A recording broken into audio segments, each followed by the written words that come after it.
What up, world? My name is Timothy De Jesus. Hi everyone, Aldrich here. Hello folks, it's Kevin Kwok here. Hi, this is Jeremy C. I just wanted to say this about bottoms-up perspectives. It's about real lives, real journeys, and real perspectives. The whole idea behind bottoms-up perspective was from the word kampai, or in Asian culture, oftentimes we drink until the bottom of our cup is empty and we turn it over. So it's very much like just cheers, right? And building relationship. And that's what we're all about, is building authentic, solid relationships on a global level and being able to see things from a global perspective. And no, we're not Alcoholics Anonymous. We are here to be the voice of everyone. I love the idea that we're real people and we get to share our experiences with real people just like you. So we look forward to having you join us.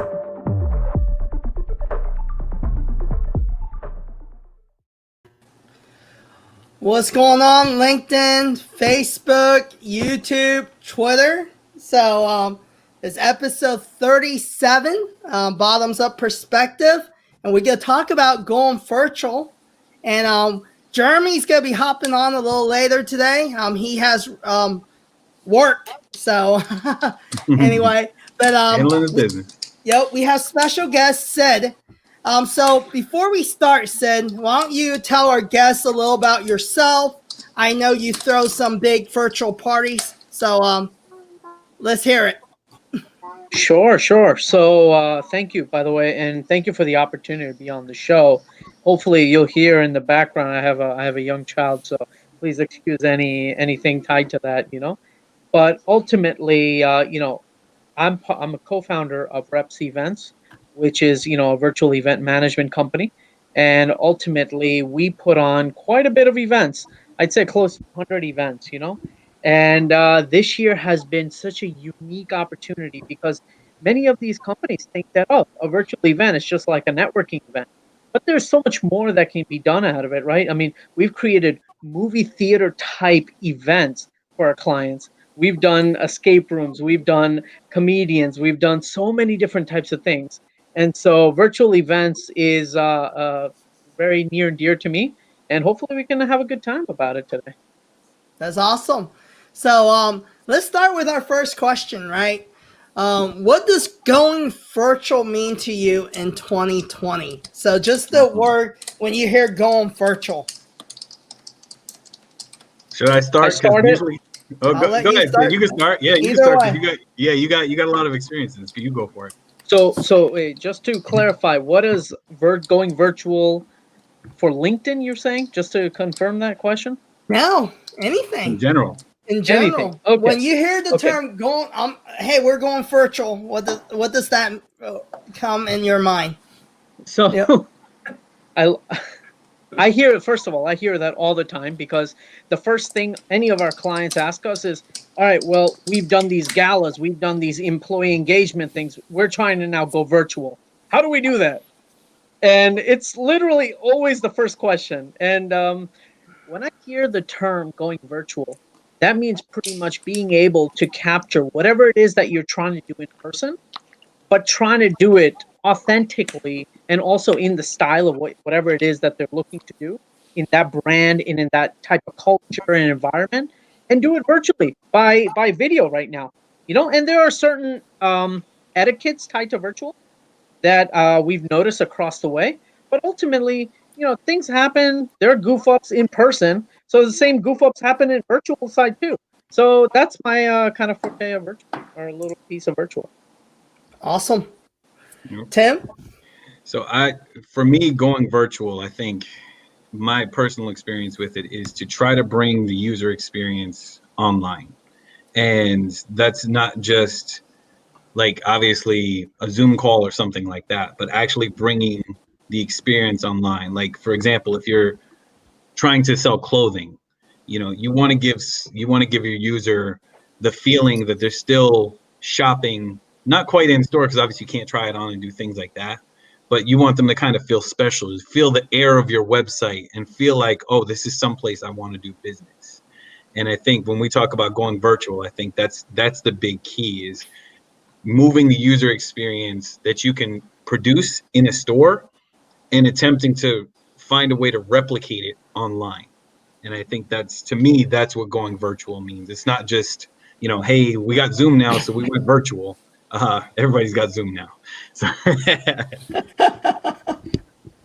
I'm zoomed out, frankly speaking. yeah, I hear you. I hear you. Thoughts, Aldrich? Actually, I'm not. I think it takes a lot of thinking in terms of what goes into virtual.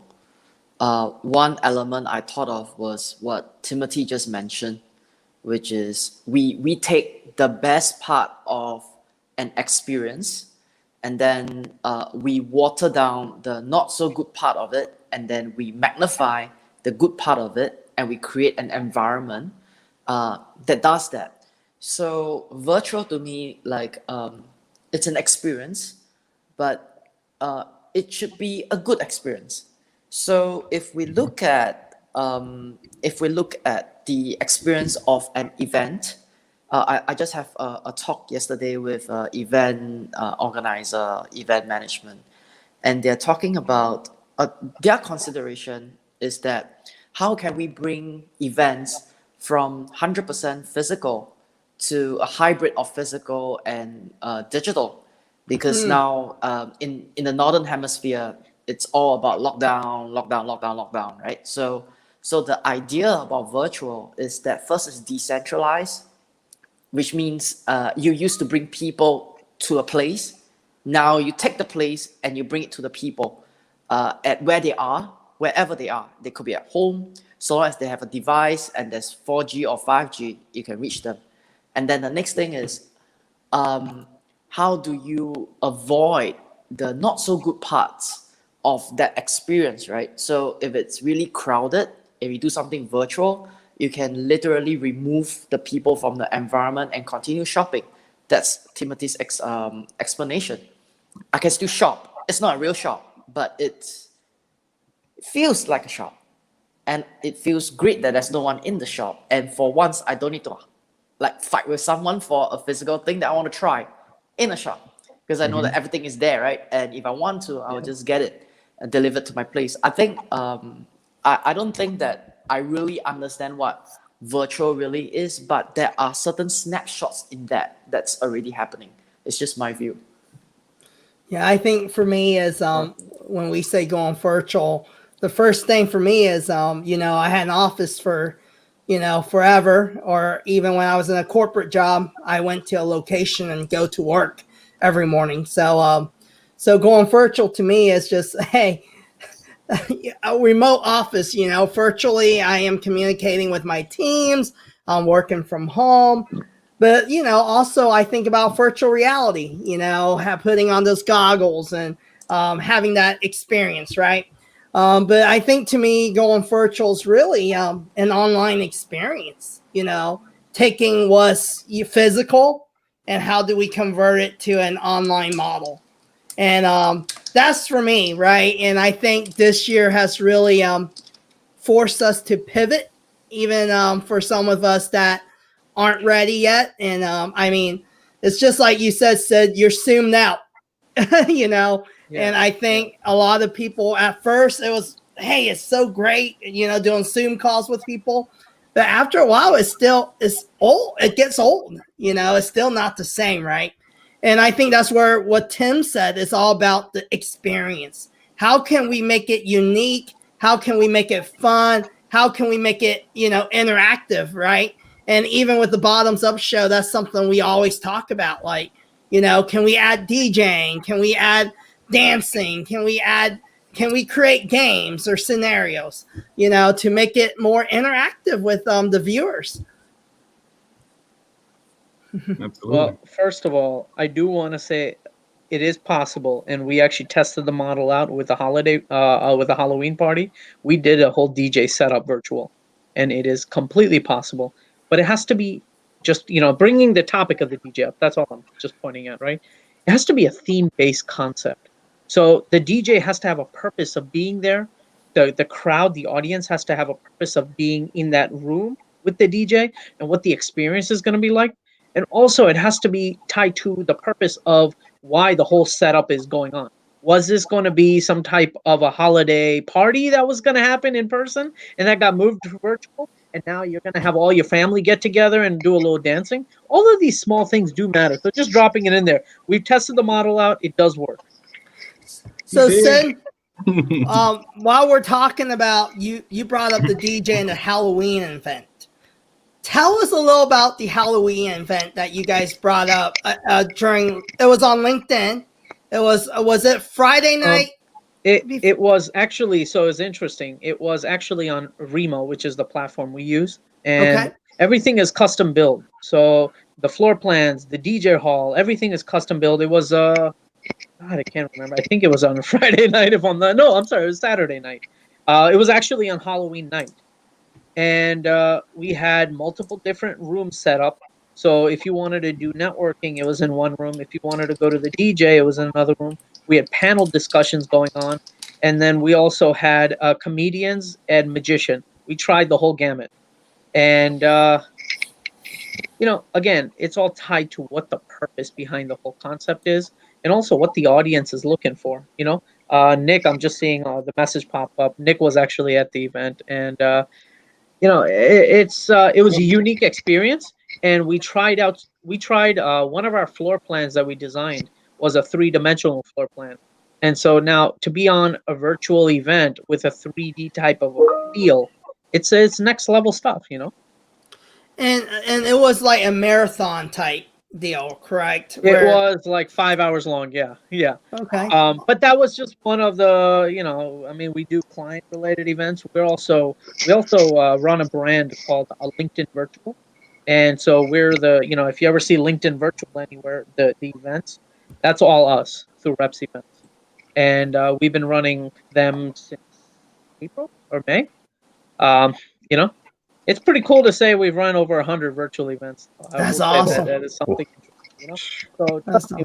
we've heard every type of story in some fashion, Hey, Jeremy, since you weren't here earlier, so I want to go ahead and let you have a stab at this question. What does going virtual mean to you from the retail guy? Okay, first of all, I want to say hi to Sid. Thanks for joining us. Sorry I'm late today. I had some work going on, some virtual things going on.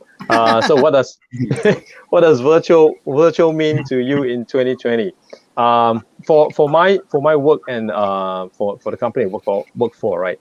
I think it means a couple of things. I'm in marketing, so a lot of things has changed. We can't do all the good physical face-to-face things anymore. So meetings are all now virtual.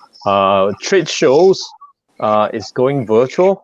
In fact, one of the biggest retail trade shows called the NRF, National Retailers Federation Trade Show, big show in New York.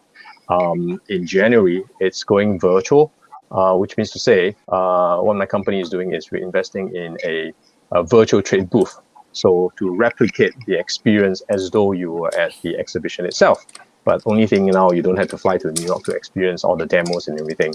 But of course, there's the difference, right? You don't get to do that face-to-face physical thing, meet up with the person, but you can do all of it virtually. And in terms of other day-to-day promotional activities, everything is shifted digitally, virtually, right? Other than digital campaigns and things like that, we do a lot more of webinar. It's funny how when the pandemic hits, a month or two later, you see webinars popping out everywhere. And then, seriously, right? And you see LinkedIn, it pops up and 3 days later, that's the next webinar. And the frequency and the time to notice is all very short because I guess, everyone's working from home. Everyone wants to put something very quickly together. And we feel that everyone can really hop on because they're working from home. And honestly, there are not much to do for most people during lockdown, I guess. Not much business and all that. So people are free. And webinar became really kind of a mainstream way to reach out to customers for B2B.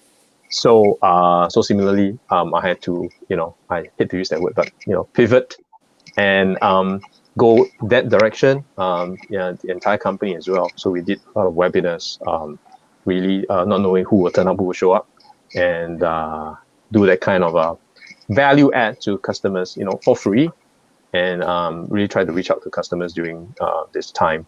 So that, in a nutshell, is what virtual meant for me. Everything has changed. I'm more of a face-to-face, physical meetup person.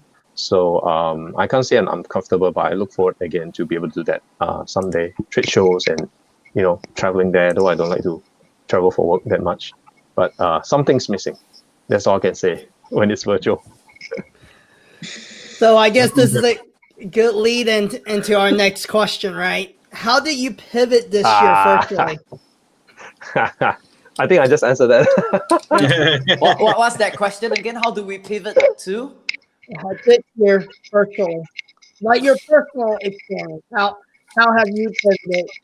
Yep. Well, if Jeremy answered, I'll I answered already. Yeah, 2-in-1 answer. I could see the future. I guess we can make it a little like, how have you changed the way you do business, or what you guys do personally from a professional standpoint?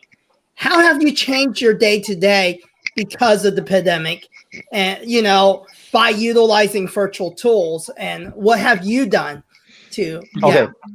Okay. So I talked a bit about how the company is working and all some of the more of the bigger events kind of thing. But for day to day, I think largely the same story everywhere, right? We go on Teams, we go on Zooms for meeting.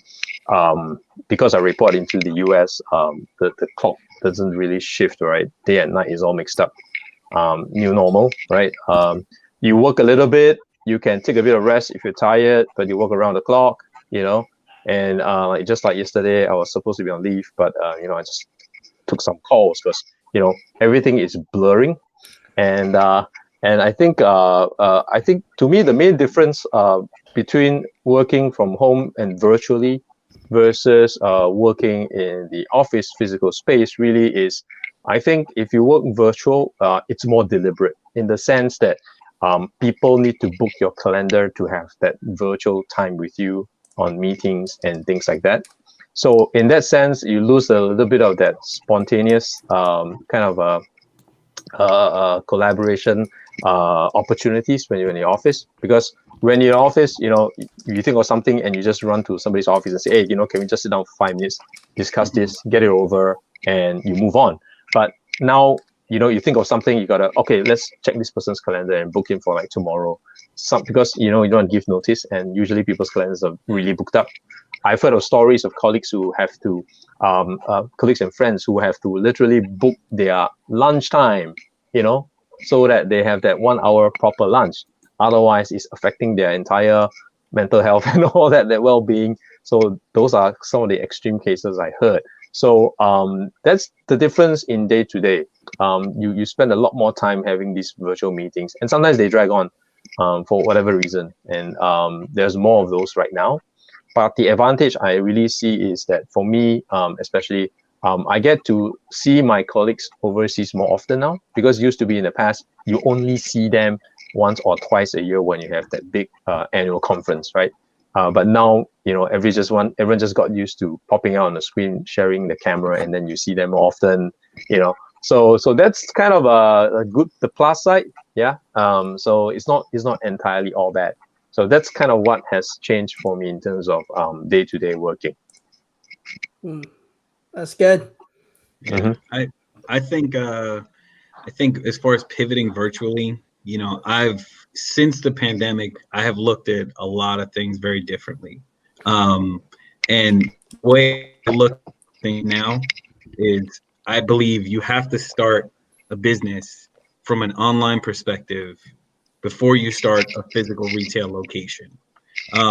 Even pandemic aside, I think that if you have a strong online presence, that's where you're going to get your customers from. And if you don't, then you have to advertise and you have to spend money and you have to do things to get people to find you. And if you have a strong online presence and good SEO and good marketing from a social media perspective, you don't have to spend hundreds of thousands of dollars to get the name out there.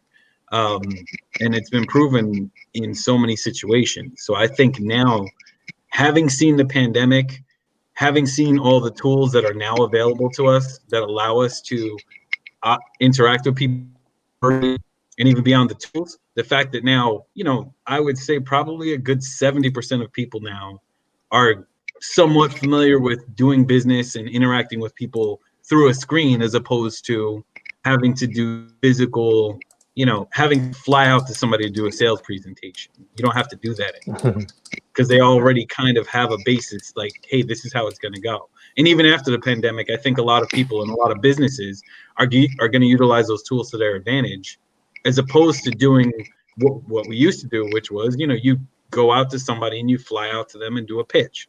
Now you can do a Zoom, you can do a presentation, you can do everything virtually.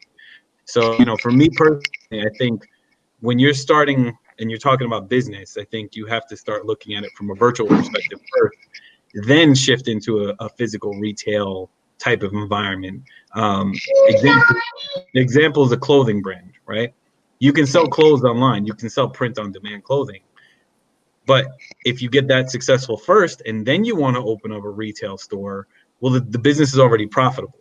So it's not a big deal to absorb the cost of having to rent a space in a mall or something like that, because you already have online sales that's fueling the business and keeping the business profitable. So this is just my 2 cents on how you pivot, not just now.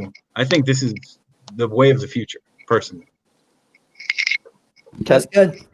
Sorry, it's just in my blood to try and debunk that one thing you just said. Go ahead. Let me hear it. Yeah, because touching on retail, yes and no. I think usually what I would say is that both need to work together.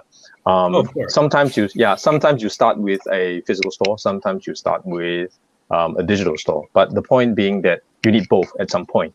And now with the pandemic, you probably want to start with the digital first. But even pre-pandemic, there are some brands that started just digitally. There's one retailer in Singapore called Love Bonito. They started e-commerce first. They were really successful, but they actually did go into physical stores. And I'm not sure they're still opening stores, but they are so successful, they are branching overseas. So there are differences in the approach, which one you start first or you do both together. But one thing is for sure and undeniably that has to happen. You need some form of digital presence, whether you start online first or you go into physical later, or you have physical and you don't have online. So that's for sure. Yeah. That's my little piece on that. I know. Listen, I agree. I mean, don't get me wrong. The physical retail locations can really make the brand. But I agree with you that you start online and then you can branch to that physical location, and then physical locations can then take over. But you save a lot of overhead by starting online and then going. Definitely, because if you look at what successful brands like Adidas, Nikes, they still have store openings and things like that, even during pandemic, right? Only because they realize the value of the brand to have physical stores. And really, the trick is to do something differently at the physical store versus what you can do online, because online is really transactional. Yeah, and when you have the physical store, you have things like customization. You have a relationship with the customers. You can do community events. You invite, I don't know, whichever basketball style to come into the store and do signing, that kind of a thing. You can grow the community there. So there can invite them to your home. Virtually. Well, they're in my home. They're in my home every day when I load my PS4. LeBron James. yeah, but it's just different, right? To see that guy, in full height and the full glory of the presence and all. So yeah, I think we'll just leave it as that. We let the other guys speak on this question. Aldrich or Sid, you want to go next? Yeah, go ahead, Sid. It doesn't matter. I'll let all. Okay. You know what? Before I continue with the question, I just want to confirm what is the question, because it's been way too long. It's regarding pivoting this year for virtual. Yeah, and how are you specifically pivoting? Okay. No, that's beautiful. I appreciate it. So I'm going to talk two different things, two separate things. One on the event side, and then of course the other side on just normal business day to day. So I'll kind of mix it in, but I went virtual. Like I'm in the U.S. I'm in the Northeast U.S. and the moment that there was a couple of flight related bans or more or less whatever, I realized that this is going to get serious. So I immediately took on the whole virtual concept. Immediately. And I'm one of those that like the moment I see something, it just like I buy the news pretty much. Mm. So I was like, all right, this guy, I gotta take this seriously. So I immediately first structured my calendar. I'm like, all right, because I'm a guy who very similar to many of you.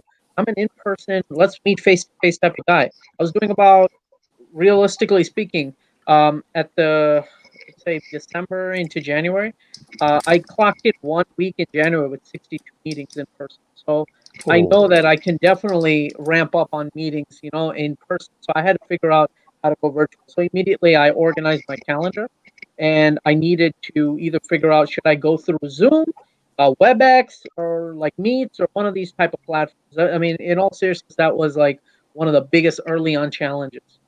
And I could tell you, a lot of people are telling me they got zoomed out, like in August. I got zoomed out in March. And I'm being very honest because I clocked in 1 week where I did 118 Zoom meetings, and oh, that's no it. way. That was my limit. Um, yeah. Wow. So, but for anyone that's looking for like, hey, how did I go virtual? First, I got the calendar organized. That was the first freaking thing I needed to set up because there's no way I'm going to be able to manage the right lifestyle like that. Two, the platform I'm going to use for my meetings versus my events versus just like normal goofy, family get together stuff. All of those things matter, right?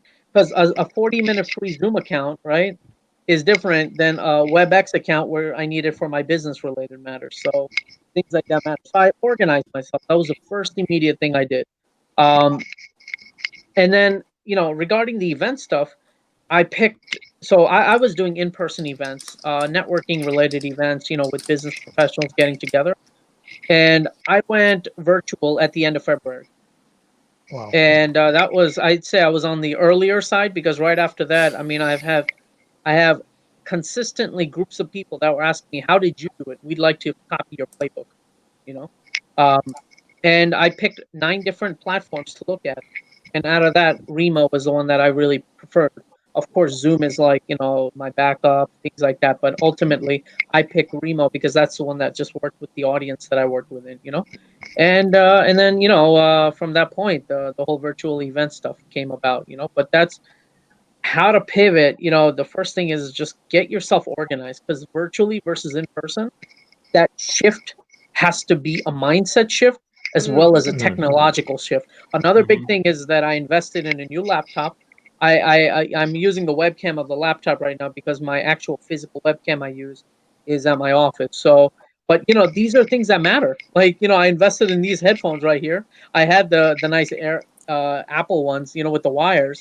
But I just wanted to look a little bit more professional because I speak quite often. So things like that matter.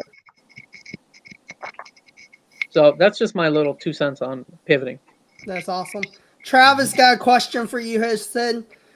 He said, what signals do you use to determine if an event is better for Zoom or versus Remo? Yeah, so the signals really are what the exact one is the theme or what the purpose behind the thing it is that you're looking to do the event, right? Because Zoom I call it a conference structured type of setup, right? It's just tiles. You're looking at tiles and that's it. There's no floor plan, there's no nice background design, right? Whereas I don't know if any of you have used Remo or not, but Remo, you can organize it. You can have set up breakout tables. And another big difference and why people like the Remo platform versus Zoom is in the Zoom breakout rooms, the host is the one that actually manages where the person goes between the different breakout rooms. In Remo, the end user, so somebody like you, me, whoever that's at the event, they're the ones that jump around the table. That's a Right. huge difference because that gives you the freedom to use the platform the way you want to use it versus somebody controlling you. That's a huge difference. That's pretty cool. Yep. So, and hopefully that helps. That's awesome. I'm gonna take note. I'm learning something. I have to check Same out here, Remo. man. Same here. I'm Yeah. learning something too. I think I'll drop. I mean, if you guys want, want, I'll drop my coffee shop demo room for you guys to just go and check it out. I'm more than happy to share it. Love it. Yes, please. Go ahead and drop it here to the audience as well. Yeah, they can check it out, what you're talking about. What about you, Eldrick? and I think I'll start mine by adding on to what Sid just mentioned, I realized that one of the biggest pivoting point this year is that ideas are for free. Ideas are free because of the proliferation of the online platforms and the various virtual events that we have. The way in which we keep the businesses going, we keep the networking going, is that we cannot operate the way like it is all corporate structure, where we hold all the so-called P&C information to ourselves, and only when we have executed it, then we tell the world this is what we have done. But I think for this year, what is really important is that I've come to realize that sharing of ideas openly doesn't affect the business element of the work that I do at all. And I'm talking about across all businesses, because the idea of doing something is very different from doing something. I can share 1,000 ideas with you any day on AI, on private tuition, on digital marketing, on LinkedIn, on Medium, on Newsbreak, on whatever the election means, whatever 2021 means. I've shared 1,000 of them with you. But are you going to execute? So if you think about it that way, it is actually fine. This year, it was a revelation for me. One of my biggest pivot. I talk a lot more and I share more freely, because I know that the business case of whatever that we are doing is in the execution. Not everyone is going to execute, but they love to just share and talk as if they're going to execute on 1,000,000 ideas. It won't happen. So that's one main pivot for me in terms of sharing. So more open. The other thing is when I look at businesses to invest in, whether it's private or public equity, I look at their digital presence a lot more. So for instance, because Jeremy is in retail, I know Tim's Crown project in 2021 is going to be something like that. I'll just touch on that. If ever I do see a deal in my email that has to do with fashion or retail and things like that, I'm not that kind of person. But when I look at the assets that they have, I would see if they have a digital presence, and I would see if they have a very strong distribution channel. Because the way I look at it, it's not about the store, neither is it about the website. It is about where people is. So you want to be there when the people are online. You want to have a store when people are offline, right? So that balance is important. And I look at it that way. So it's like, okay, 100% online presence might be a little risky. 100% physical presence, it's already very risky, because you have no way of determining what the policymakers are going to do.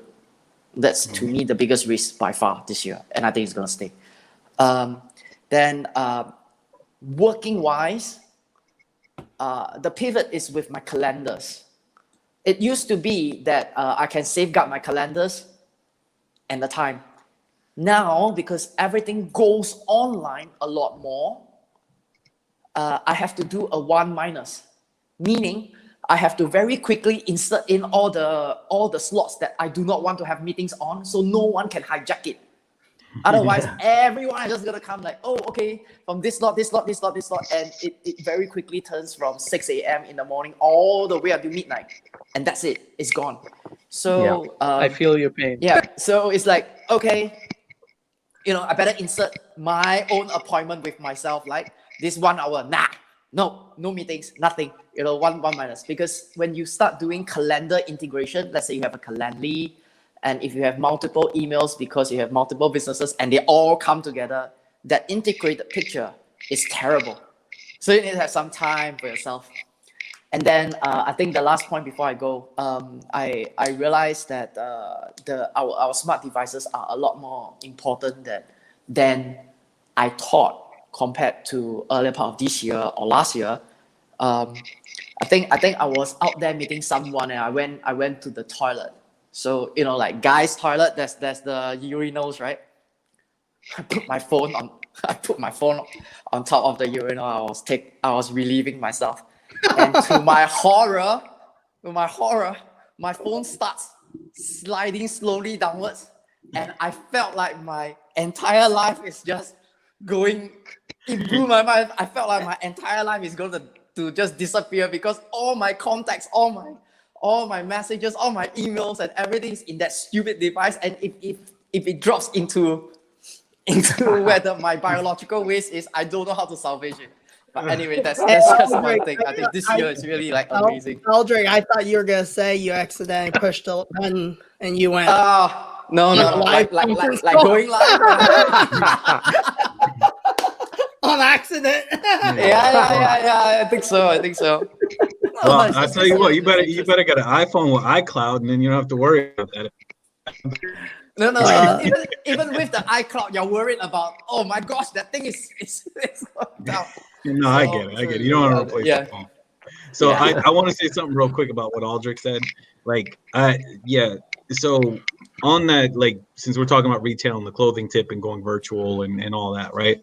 See, the thing is, when we talk about online presence, and this is something that, I've really obviously invested in heavily this year. When you talk about the digital presence and how people are going to find you and how they're going to see you, well, they got to see you, and I think it's that personal brand is ever more important in today's virtual world, because again, if you're looking at something, people want to buy from people. We've talked about this so many times on previous episodes, but people want to buy from people. They want to invest in somebody. They want to, they want to feel connected to something. And a brand sometimes is not it. I mean, as much as you might like McDonald's, you're never going to feel connected to McDonald's as you are, say, Lady Gaga, right? It's just there's no comparison here. It's not even close, right? Oh no, I think I'm more connected to McDonald's than Lady Gaga. I'm just gonna be honest. That's a personal level. What I'm saying is, like, those whoever your fries, favorite man. artist is, whoever your favorite artist. I feel connected to Ronald too. Ronald McDonald. But whoever your favorite artist is, or whatever the case is, or basketball player, you're gonna feel more connected. I do miss the clown. I do miss that McDonald's did away with the character. Yeah. Well, that did add a personal level to it. Which it did. I remember Ronald. And the Hamburglar. Remember the Hamburglar? Hamburglar, Grimace. That purple guy. I think that's when McDonald's went downhill. Right? So I was in India last year, and they actually still had Ronald. So that was the only place so far I've seen it, though. Yeah, they should keep that, because these mascots and these characters. Because I don't know, is there any other fast food brand that has this sort of a manifestation of character? Wendy's. Not really. They got Wendy's. Not really, Wendy's, right? like Wendy's, but like there's not really anything. They used to have Dave Thomas, and then like that went away. So yeah, so they should bring Ronald back. Who does is KFC. They have the Colonel. They still got Colonel. the Colonel. Yep, they still got. Yeah. Now, Well, Burger King kind of have the king in all their commercials. The king, like, who connects with the king? it just reminds us that we are communists. Yeah, big emperor and shit. Like, so weird looking. But okay, sorry, we digress. Yeah, I know, right? But anyway, so just going back to that, like I said, I think having your personal brand attached to what you're attempting to sell, if you want to keep people's attention, that's what keeps people's attention. And so I think it makes it a little bit safer bet to start an online brand and have an online presence if you have that personal brand, because people know who you are. And if you say, go to my website and buy my clothing, they're like, okay, then they know where to go and where to find it, and it's free advertising. So, I think that's kind of where my mentality was in starting this whole thing. But I digress. So what I'd like to just drop one thing about the personal branding, So I've been on that journey of building a personal brand through my brand called Network with Sid. Maybe you guys have seen some of the data on my LinkedIn about it. And the one thing is the infrastructure. When you're developing your personal brand, the infrastructure needs to be set up. And that's something that I'm seeing a lot of people just say, I want to build a personal brand. And I'm like, okay, so what platform are you using? What's your emote? Like, what are you trying to say? What are you trying to push?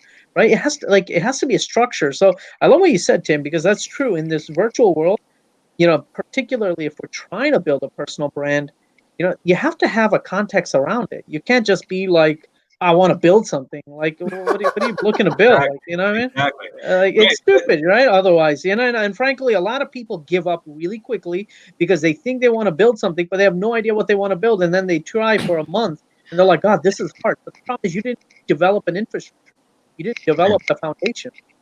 Yeah. Well, and the other thing, the other piece that I love what you just said, and I think the other piece of it is, so many people build a personal brand, and that's it. Like, hey, I have a LinkedIn presence. Cool, right? What does that mean? Like, what are you getting from it? You know what I mean? Like, hey, I have 50,000 followers on LinkedIn. Awesome. What's next? You know what I mean? Like, you can have 50 followers and not make any. And what the hell are you doing? You're wasting time. Like, you have to have, if you're gonna, like, the whole reason I started this whole thing, and I'm being super transparent with everybody, I had a plan. I had a book coming out. I have a clothing line coming out. Like, I want people to see me. There was an end game when I started this journey. It wasn't just, hey, I'm gonna get on LinkedIn and start talking shit. Like, no, like, there was an end game in That's that. what I thought you were doing, Tim. A lot of times it still is, right? No, but so I actually call that. I love, just if it's okay, I'll add one more piece in there.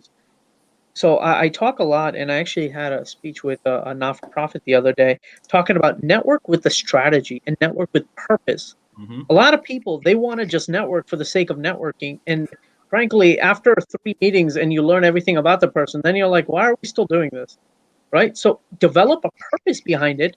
And frankly, that purpose should be some type of growth-related thing. It may be monetary or personal or whatever that may be. Because then it's an achievable networking experience that's memorable. And a lot of people can't understand that at all. It's scary, but I just I speak very heavily around the topic of networking. Maybe one day you guys bring me back for that, but that's just something to think about. Purpose is very important. For sure. Yeah. I agree. No, and this is great, and I want to answer too. Sid's correct. Timothy, Jeremy, Eldrick. It's all about, it has to be strategic, and I think that's the whole point of your life has to be strategic. There has to be a purpose wrapped around your life, or you go sit around, why do you go work? You got to ask yourself your why, right? And same thing, I'm not just doing a live show to just do a live show, right? Because, hey, this is taking time away from my family. This is taking time away. Tomorrow I have to go back to my, J29 work, but there's a purpose of why I want to connect with people, why I want to build community, and I think that's so important. And like, even with me, like when I shifted, I'm a digital marketer. I was already online. I was already building a personal brand. I already had live. I was one of the first people to get live on LinkedIn. And for the longest time, I was already doing all these things. So whenever the pandemic happened, I was like Sid. I was like, I'm going all in on this stuff. So like, well, what can I do? How can I tap into other people's network? How can I build relationships? Different things like that. Because I already saw it coming, But when you move into a virtual environment, I brought in a fiber line to come into my house so that I don't have issues with slow internet. My bandwidth is there. I started looking at software systems and tools and, so how do I manage all these relationships, right? And so CRMs, different things like that. And I think it's so important, to look at the bigger picture too. I think your calendar isn't linked. Can people, and then booking time for yourself. I think one of the biggest change, and I agree with Eldrick, it's so easy to work virtual where there's no end to your work. You just end up working from like 7 a.m. and then you're working till 3, 4 a.m. and you're looking at your phone because now these things are so accessible, And like with my company, I have a team in the Philippines. I have a team in the US, and it's honestly, it's like 24/7. If I want to work, I just grab my phone. And if I don't start scheduling where I'm like, I got to put this phone away, so I can start really being present with my family, it's not going to happen because my brain's wired for business all the time. Yeah. So I start, go ahead. Question, Kevin. So do you block like 8 hours and you put it as sleep in your calendar? I do. You do? I My put gosh. 6 hours. I put 6 hours. Wow. Oh my goodness. I actually started like I have to turn off my phone. Like literally plug it into a spot where I'm away from it and I completely turn it off on the weekend because and then I tell my like clients, whatever, text my wife or if it's really important, text her, if it's an emergency. Like it's for me, I'm like, I like to work. I work. So, and it's important. Like this virtual stuff, I think it's easy to lose your self-care. So, and your sanity. So that's crazy. You blocked 6 hours for sleep. Really, literally on your calendar. That's crazy, man. One thing that has helped me with this whole sanity thing is I've been more or less meditating for 17 years, So when meditating was not cool, that's when I started. That's the right way of saying it. So I keep telling people, me and Deepak Chopra, for anyone who knows that guy, we were the only two clowns talking about it, and now the world talks about it. So, but ultimately, I spend literally 10 minutes a day just enjoying the moment. I think that really changes the perspective. I used to be able to do it for an hour. I don't with the whole family and the life situation, but 10 minutes is what it takes me. So I tell people now, find whatever that time is for yourself. It's just on your own time. That's your time, no one else's time. So and I think that's business in general. I think as professionals, even if you have a job, there has a time, I remember a time where I told my boss, dude, this is after hours. Like, you gotta stop, dude. Stop texting me. This is not an emergency. And if you want to let me go, that's fine. But honestly, dude, it's like, there's a line you gotta draw professionally. Hey, that's why a lot of my assets now are passive and residual income assets because the shit you guys are talking about with your calendars being booked up, I can't live life like that. I can't do it. Like people are going to dictate my schedule. Hell no, I can't do it. So I approve you guys for being tough and getting through that because Calendly and me are not simpatico. We're not good. Yeah. And so this leads to kind of our last question, but I want to kind of dive into, okay, how can someone take advantage of this new virtual environment, right? But to me, it's already overdone, right? Everyone's now, so many people have live shows. So many people are doing virtual events. There's so many webinars. Everyone knows how to use Zoom. Everyone's using bots on their LinkedIn to tap into messages. So how can you set yourself apart, right? And it goes back to kind of, okay, personal brand, right? Everyone thinks they have a personal brand as well, Yep. Go. That's a good question because usually I go first, but this one's crazy because I think if it's a $1 billion question. If we know what's the next thing and the 5 of us can leapfrog the entire world and be there. How can we recommend someone that's kind of late to the game? That's what I'm saying.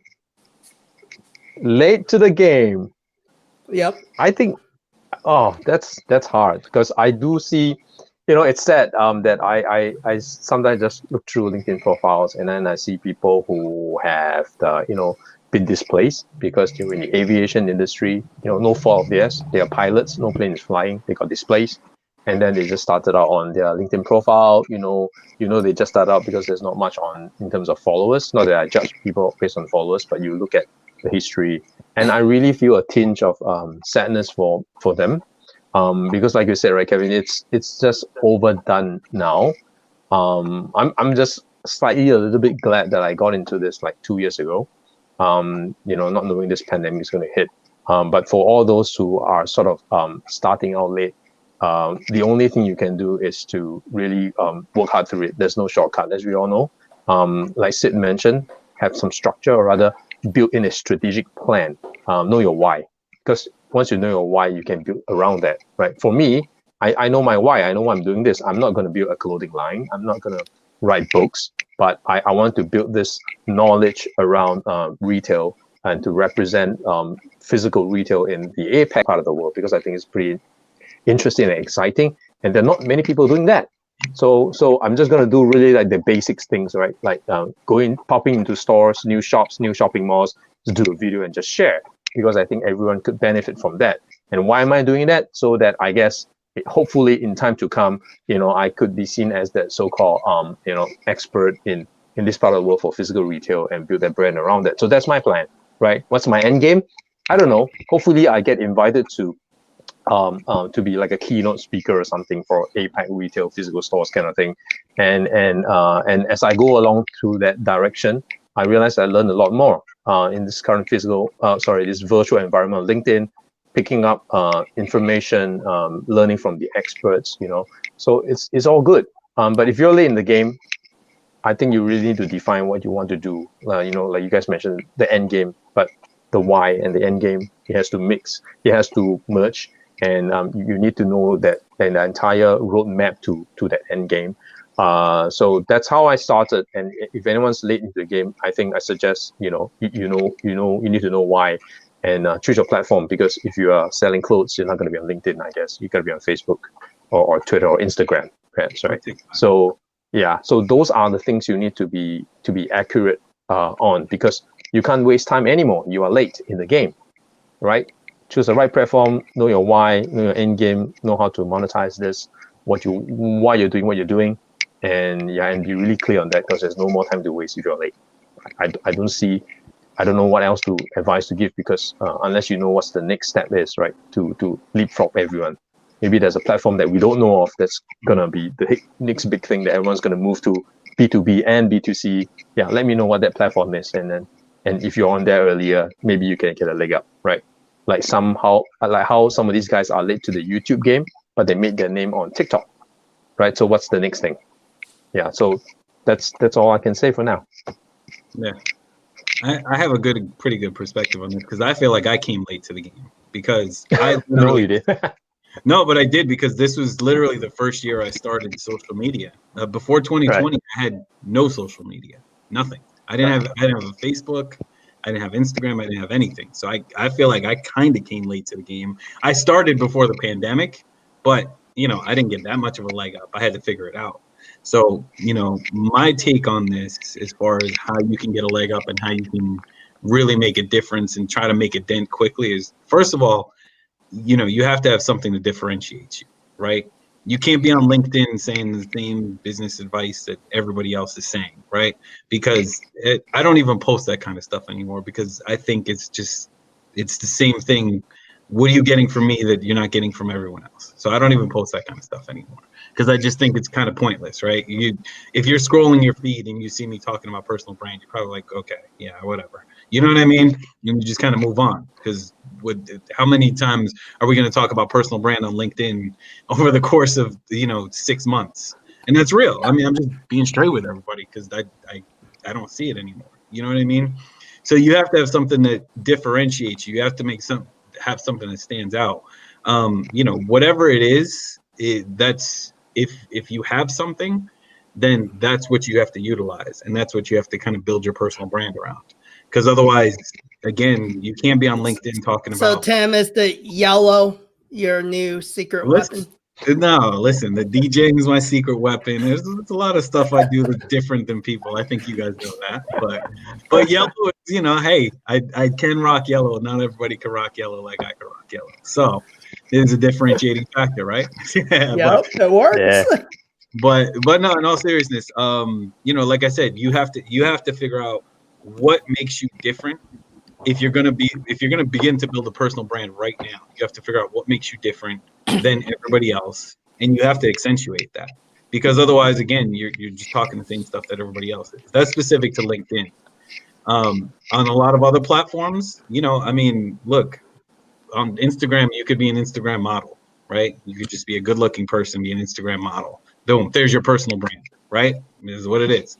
But you can also do a lot of other things. There's some people that sing, there's some people that dance, there's some people that just try their hand at comedy on TikTok that have never done comedy before, but they're actually pretty darn funny. And they build a brand that way. And then they flip that into merch and things like that, selling shirts, selling, whatever, or tickets online to events. So, whatever it is that differentiates you, you have to figure that out about yourself. And that's what you need to go with. You need to separate yourself from everybody else. And I think everybody is unique in some way, but, some people have or can do things that other people can't. And if you don't have that, and you, like Jeremy said, you don't have an end game, maybe you just don't need to build a personal brand. Maybe you just need to find a decent job and work at it really hard and, expand and try to get accolades and try to get a raise. Because if you don't have that, it is tough in today's world to separate yourself. Yeah. You wanna go, Sid? Yeah, by the way, that was like a superhero comment right there. I love that. So there's a couple of really really noteworthy comments that each one of you somewhat made. So I really appreciate that, and hopefully somebody learned from me something today. Definitely. With the taking advantage of the virtual environment, I actually spoke with somebody about a little bit close to 2 weeks ago, a week before the Thanksgiving holiday here, so about 2 weeks ago. And this actually more or less type of conversation came up that, hey, look, you know what? We are looking to do something for our employees. We're not really sure. We're already in the, close to holiday season. How do we do it, right? What can we do that still is important on the virtual end? And it's a thought, at least from the event side, that there's still so much opportunity that hasn't been explored, and it doesn't even need to be the type of design of the place. It doesn't need to be the theme oriented stuff. I'm talking about actual physical related activities you would do that hasn't corresponded onto virtual yet, and that can be converted. It just takes that next level of thinking. Like an example being, we had a client who actually asked us that, hey, we have a movie that we bought off of one of these big film companies, and we want to show it to our clients. That is next level thinking, right? We did a showing for 300 people, and it was a movie that is still not out there, and they did a private viewing of it, and we designed the whole room. It was a movie theater setup. That's next level thinking there, Mm-hmm. So what taking advantage? We've been virtual now for almost a year, and ideas like this are coming up. So there's a lot of opportunity. Another thing on the virtual side is something somebody brought up. I think it was Aldrich maybe brought it up. That quasi in-person and virtual, kind of mixing it up. We actually came across a charity that actually was doing an in-person. So what they do is they actually hire boxers and UFC people, and they do in-person related stuff. And then it's a nice little mixture of things. But ultimately, what they were trying to do is portion of it would be the in-person, and portion would be virtual. Now, the in-person was going to be only the high level, people that are paying this charity real money. That would be the main people in person. But the rest of the people, the audience, was going to be set up virtually. And so ideas like this are coming about. It's not like it hasn't came yet. It's here. So it's just, how do you capitalize on it? How do you monetize on it? And how do you structure it? So that I can speak on a virtual event side. On the virtual, the other side of the virtual, for myself, I came into understanding how things like the affiliate models and things like that work, right? That was new for me.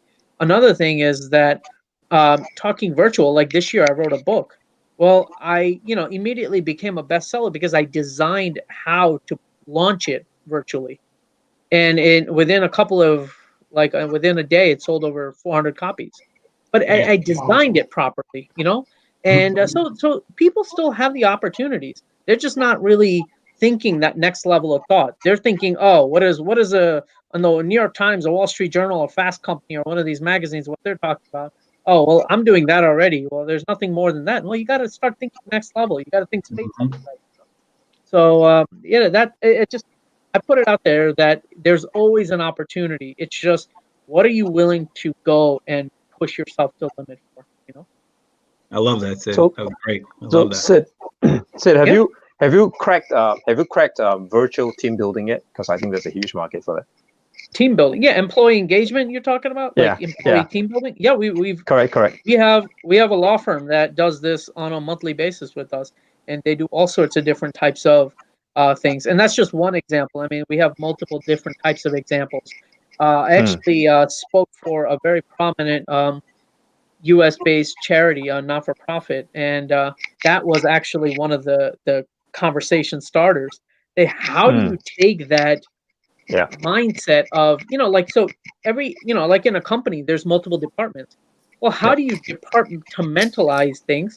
But then also, you ever go to maybe if any of you are working at a company where you're kind of meshing in at like the holiday party with the department next to you, even though you never speak to Susie or Bobby or anyone, you finally get the opportunity. How do you make that happen? How do you synchronize that, right?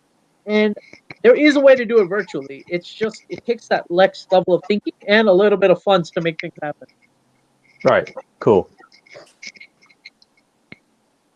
So, Kevin, we can't hear you, Kevin. Sid, I think we might have a business opportunity if we can crack the nut on virtual babysitting. During COVID, we would all be millionaires right now. you know that we're robot, done. the vacuum robot, right? Well, what if we got a vacuum robot that just keeps guarding a specific area, and every time the child or whatever moves within a certain area, that robot moves in different directions, and ultimately it gives you a radar sense of what the heck's going on with your kid at home. That is the no, I wouldn't even say camera. It's like more of a like an infrared laser beam type of thing that moves. And if the kid goes out of place, like, opens the door or goes near the fridge, you get beat. Too complicated. Just you're right. Next level. No, parents already have virtual babysitter. It's called YouTube. Boom. yes. What is it? That's YouTube. I agree. True. 150%. See, but that's the challenge, I think, for a lot of parents. Is like, how can you go on a date during COVID because you can't trust the 16, 17-year-old coming to your home that if they're social distancing or not, right? For some people, they don't, believe in social distance, which is fine. But I do. So I was like, okay, so I don't trust the babysitter coming in because we know she's not social distancing. So, and then it makes it very hard. It's been like a year, you don't go on dates with your wife. You don't, do anything without your kids. Here's my proposal, Kevin. Just hire me and I'll play Xbox game with your kids and you go on your date. Xbox. There you have it. Hey, you have a point.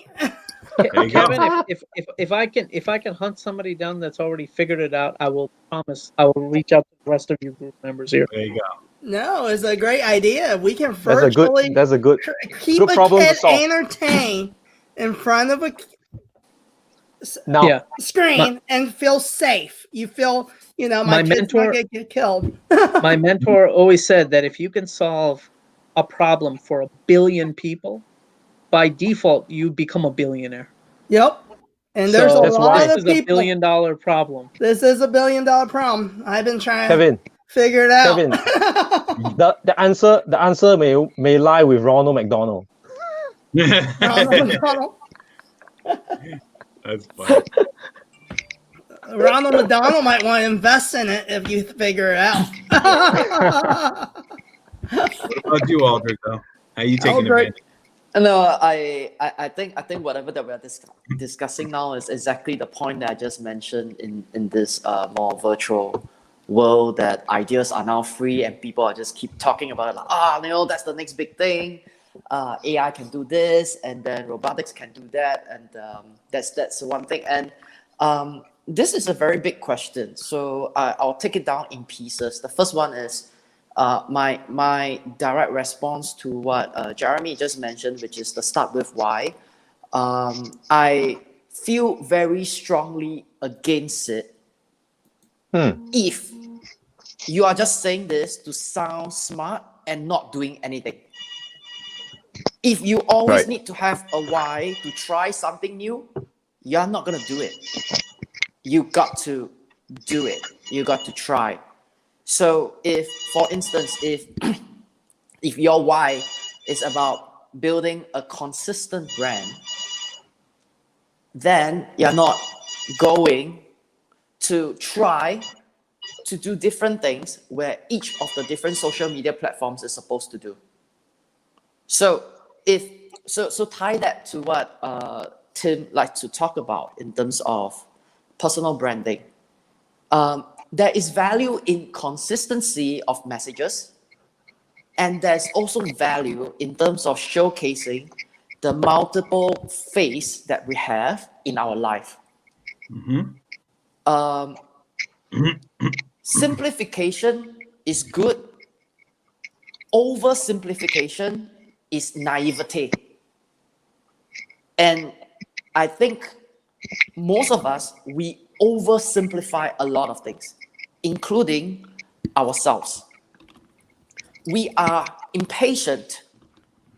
We are patient. We are smart. And we are dumb. In things that we are good at, we can be smart. But when we get too complacent about it, we become dumb. So this is not about the one face that we show in the rest of the platforms that we have. This is about showcasing the authenticity of ourselves and possibly utilizing the different platforms to our advantage. You can showcase the fun part of you on TikTok. You can showcase the knowledge sharing part of you on YouTube. You can showcase your thought processes via voice on your podcast. You can do all of that, but you should not be thinking about, oh, this is my why, this is my personal brand, I only do this. Then you will only forever do this. Then where's the growth? You don't get that. So that's what I think about the start with why thing. I totally appreciate it, but I think there's a lot more people who needs to grapple with the reality, and that is commit the hours, do the freaking darn job. If you don't know, try. And especially tying back to this question, which is virtual, if you fall, you are not going to feel the pain, literally and figuratively. If you fall, you're not going to feel the pain. That's it. I mean, like, what's stopping you from trying? If the reason is I know my why, then I say, then to me is, no, I don't think so. You don't understand life. We have to get out of our comfort zone. So that's one thing. So that's also my response to the personal branding. So how can we take advantage of this virtual environment? One thing, go out of your comfort zone, go explore. I think that's very important. That's it. It doesn't mean that we have to be across all platforms, or other ways of expressing ourselves. I can't do that. I tried. I can't. There is the time equation and there's the energy equation. And there's a lot of things that I want to do in life, and then, what's that for? Some people do very well on YouTube. Late starters can do very well on YouTube, but if you look at them, for instance, I think for all of us, we watch Shark Tank. Kevin O'Leary has his YouTube channel only beginning of this year. He is already on 5 million subscribers. So he's late to the game, but people already know him. So there's always ways to go around it. It's just like, how do we do that? So to Sid's point, so how do we do that? Have we put in the thought? But let's put in the thought and let's put in the effort, knowing full well that we are trying. And how do you know that you're going to be successful? You got to keep trying. I mean, like, you're going to eat a lot of humble pie in order to get there. That's how I think about it. It's the same thing for the virtual environment. If you're an events company, you got to try and think about putting your events on 100% virtual platforms, and you might make it. You might not. But then the thing is, what's your loss? If the physical events are already not going to make it, you're trying virtual, it's not going to make it, no big deal. It's the same conclusion. You don't lose anything, right? So that's what I think. So in terms of taking the advantage, I'll just say this: put in the work, put in the hours. I think. So put in the work, put in the hours. Basically, it ties in with the kind of values that I think about, which is to work hard, work. Put in the work, understand it, and don't use like smart terminologies to tell other people how smart you are. Like, I work smart, I don't work hard. Or like, I don't know how that's gonna work. I don't know how that works. How do you work smart without working hard? Like, how do you know that that's a shortcut if you have not taken the long road? I don't know that. I think it doesn't make sense. So that's one thing. The other one is the know your why. To me, okay, look, know your why, that's good. Okay, please execute. I don't want to hear know your why and then you're not going to do anything. It doesn't sit well with me. So that's my response to this question. Yeah, I think for me, this is a great point here. I think one of the biggest things we have to understand is nothing's changed, people. That's the funny part. We're all talking about virtual environment, this and that. But at the end of the day, nothing has changed. Through time, throughout the ages, throughout caveman, someone came up with a great idea. They went and tackled it. They did something. They took action. It was something no one's else done before. Boom. Some of them didn't get credit for it till after they die. I'm sure the guy that invented the wheel, no one, he didn't know that, nowadays we still use tires, he's a dead man. But I think one of the key things is you have to innovate. We're constantly pivoting, regardless. We're evolving as human beings, regardless if there's a pandemic, if there's no pandemic. We're all trying to survive every day. It's a competitive market out there. Yeah, you're competing the day you're born. Before you're born. Yeah, before you're born. That's true. It doesn't, you're competing for, hey, it doesn't matter if it's your looks, how you do things. It's just human nature, right? And when we talk about doing business, right, and being late to the game, being early to the game, it really doesn't matter, right? But the people that end up doing well are the people that they're also true to themselves, but understand the word patience. You can't build anything overnight. Mm-hmm. There's all these bots. There's all these lead gen. Those are great tools. They're not things that you can be completely 100% dependent on, where it just does it for you. Just like as much as I want someone to come watch my kids, the reality is me and my wife's kids. I have to invest in them. I have to be with them. There's no one that's going to take the place of us. I have to play parent to make sure they grow up to be, not a serial killer and someone normal, right? It's the same thing. It mind boggles 100%. Me when people talk about businesses, right? Everyone wants to be the next big thing, make money and everything. It's like Eldrick said. How much time are you investing in it? Or are you just entrusting? It's great to have employees, but you also have to invest in your employees. You can't go, okay, autoplay, okay, go, while I just go on vacation and it's great. The people that go on vacation and it's going, they put their time in already. Yeah. And the same thing, you look at all these social media influencers or people, you don't know how they're doing. And nowadays we're in a virtual environment, right? I can let you see what I want you to see. Mm-hmm. You don't live with me on a daily basis. You don't see my struggles. So when we talk personal brand, okay, and we talk about, is it your true why? I think it goes beyond, it goes a lot deeper than that. How many people are really being themselves? We don't know.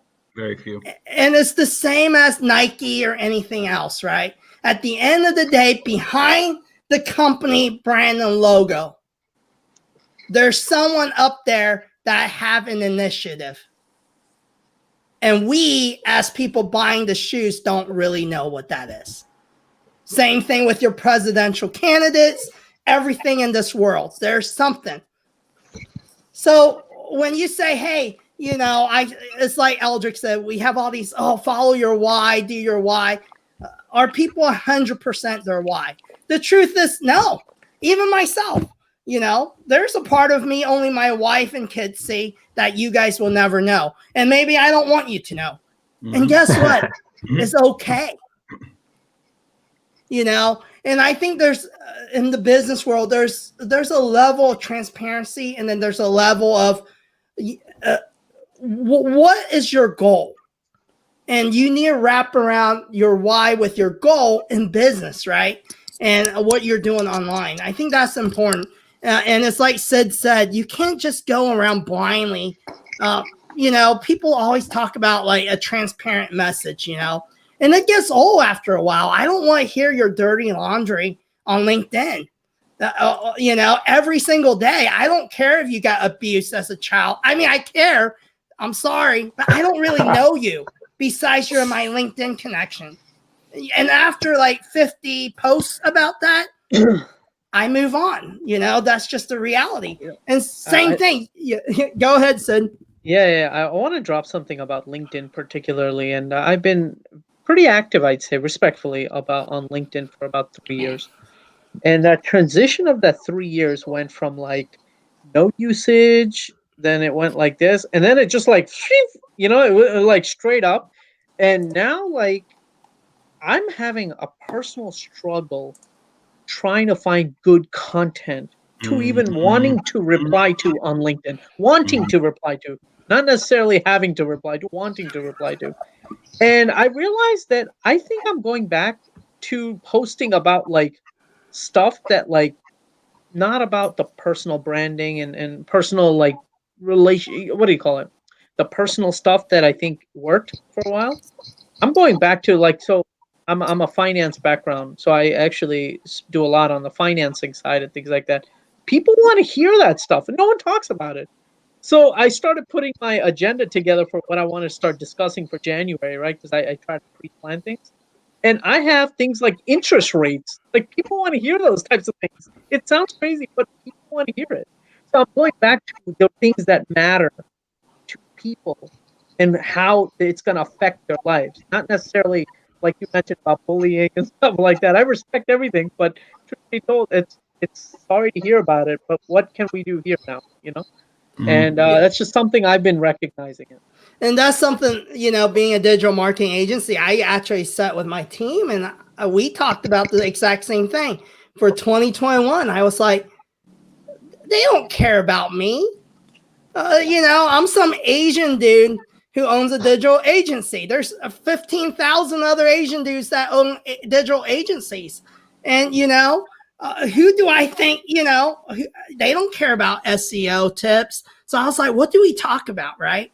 It goes back to like, document your journey. I thought about that. And then I was like, no one cares about my journey. Everyone's like trying to survive right now to pay bills and pay their mortgage, And so, I mean, I think content has to constantly evolve, right?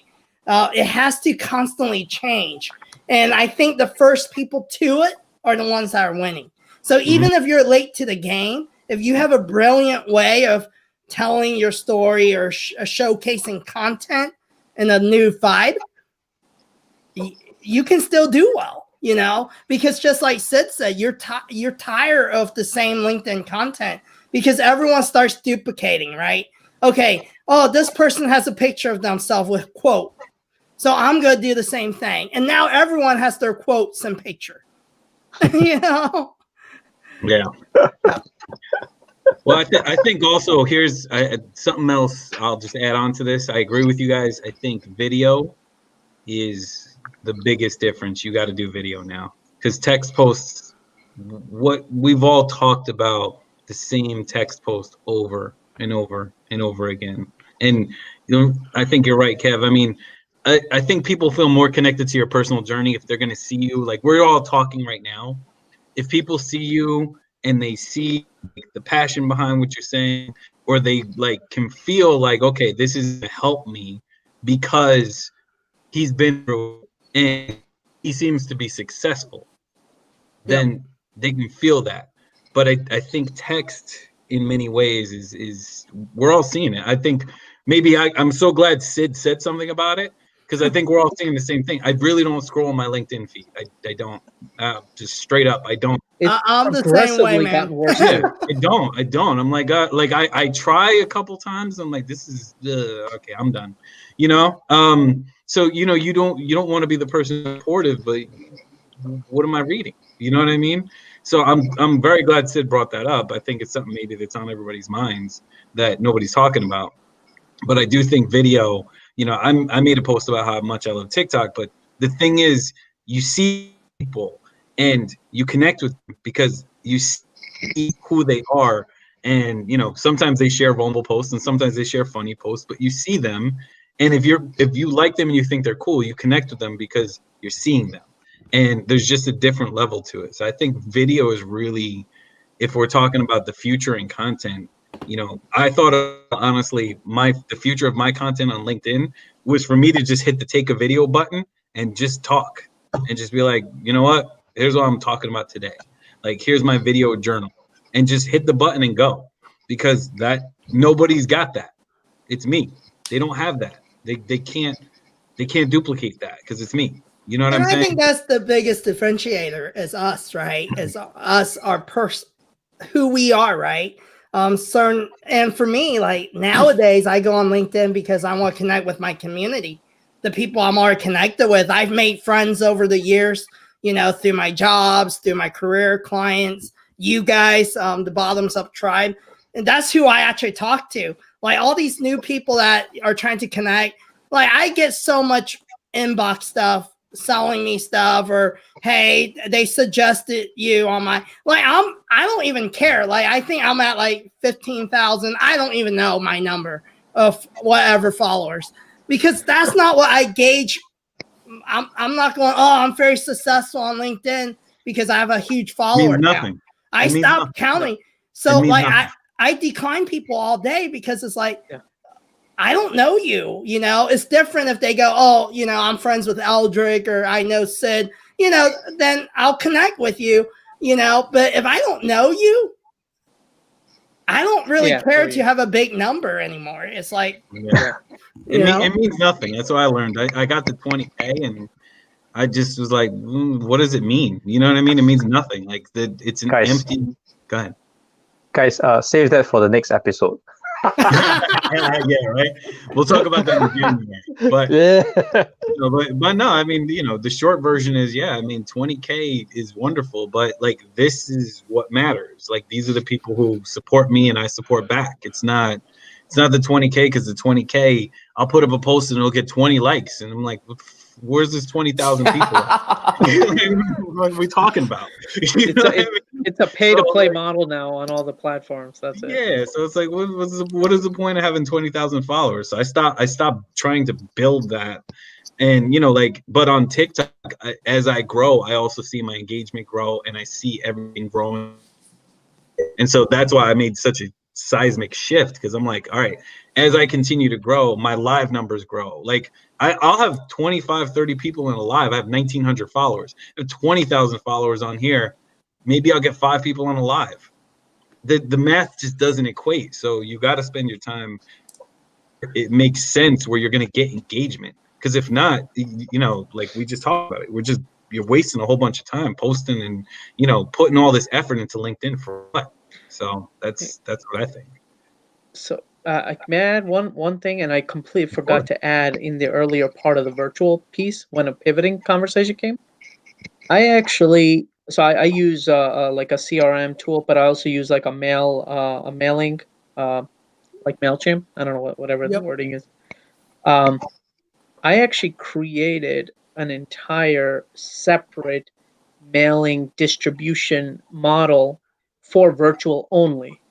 Because what happened was the people that I was meeting in person, you know, I actually sent my entire mailing list an email one day and just told them that anyone that wants to still be part of the kind of the newsletter, the things that I kind of communicate with you on, click this button and join there. And I forced people to move there because I realized that the people that were going to drop off are people that I wasn't going to see in person. Like I met them in person, but it wasn't going to be as much virtual, you know? And something that kind of ties back to what Tim was mentioning earlier, where the engagement, I've actually found that because of what I did early on, that engagement consistently stayed steady. Not necessarily a drop big time, where a lot of people did see that, but it was consistent because I took on that challenge, and it hurt me personally because my email list like tanked. But I found a community that was still willing to work with me during the virtual period in time, and that's more important to me. So just food for thought. And I think that's agree. And when we were talking about social media, right? So I started really early. I started during the MySpace days. And you see a life cycle of social media platforms. So I went from MySpace, took that following to Facebook. Now I have my Facebook on private, my own personal Facebook.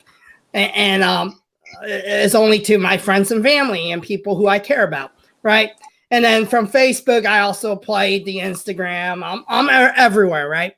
But what I learned is you focus on, these are relationship platforms. So one thing you have to remember, you focus on building community and relationships. So it's just like your book of business for a salesperson in the old days, right? Whoever has that book of business and relationships, they win.